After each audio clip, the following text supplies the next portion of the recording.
Hi guys, so on this short tutorial I'm gonna show you how to fix Snapchat error code.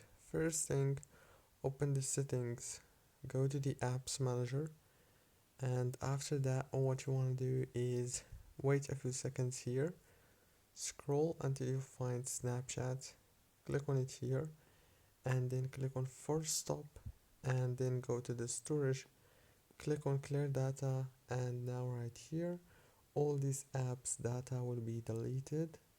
This includes files, settings, databases, accounts, etc. Click on delete, go back, click on data usage, disable the Wi-Fi here, and then enable it.